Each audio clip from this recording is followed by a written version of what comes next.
People with autism already have a big disadvantage with not having great social skills. But there's some other things that actually hurt people with autism and dating. In this video, I'm going to be telling you those things and how you can work on improving on them.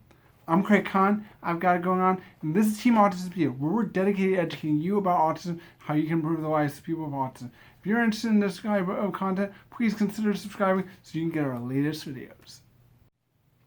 The areas I'm about to talk about in this video are things that have a lot of improvement, and even people who aren't on the spectrum, they can also improve on these.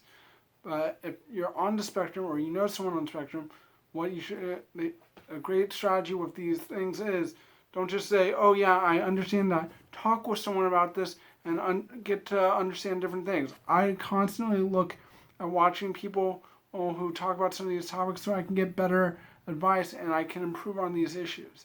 So let's get to those mistakes so that we can learn from them. The first area is hygiene.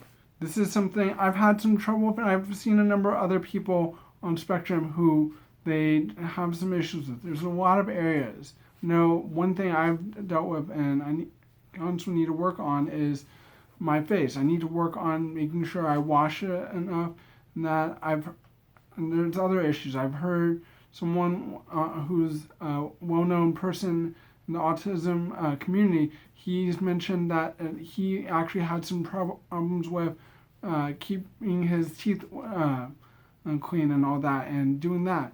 You have to do that. And there's other things that I've learned over the years. I learned a few years ago that it's better to use liquid soap than the bar soap, because bar soap can leave things on your body and make it so you get dirt on your body. So you should try using liquid soap like that. Constantly learn on this stuff. Also look at if you have a beard, that it's clean and you don't have anything on it. Beards are alright, but you have to, just like I do, I maintain my beard. I look at making sure that it looks neat and nice. The next area is that you need to make sure that your clothes are nice. They should look at matching and be that they seem like they're in the same kind of, that they would go together. And also you should make sure that there's no holes in it, that it looks presentable. Well, if you're around a certain group of people, try to make sure you're dressing similarly to them. You should also make sure that your clothes fits. And what that means is that your clothes should be about what your body shape is. If you're large, you should wear larger clothes. If you're small, then you should wear smaller clothes. You have to match that up and make sure that it looks well. And also, you need to also know how to dress up. I know I'm taught with some of the people I work with, and we're going to hopefully eventually learn how to tie a tie so that they can understand how to look nice. You should know how to dress nicely and dress in a suit for when you do need to. The next tip is that you should have something to talk about. I have a video that gives a lot of advice on how to keep a conversation going and learn a lot of other things about conversation, and that's going to be up there. But you should always look at trying to find things that can help keep a conversation interesting. Who wants to be around someone boring? And what's boring to one person will be different to others, but there's general things that you can look at doing to make sure that you'll have something interesting to talk about and keep the other person engaged.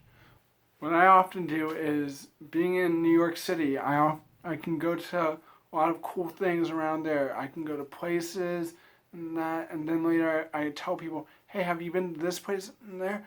Then I can be more interesting to other people.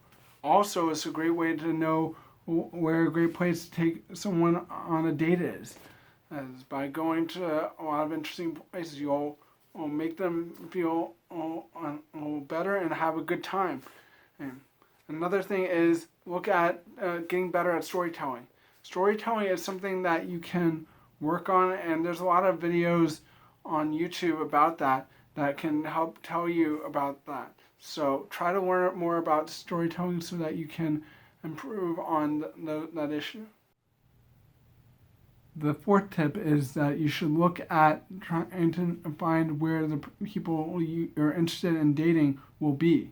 If you're interested in finding someone who likes gaming and that, you may not want to go to a local bar because that may not be where someone who has similar interests to you will be. You need to know where those kind of people will congregate. And a lot of those places are the places you like to go to or you would like to go to. So look on things like Facebook and find events that are interesting to you so you can find those people. Also try meetups because that's a great place to do. Someone may start out as a friend, but that can grow up as it goes. So just find those places that and go out there, because if you're never going out, then it's going to be harder to find people.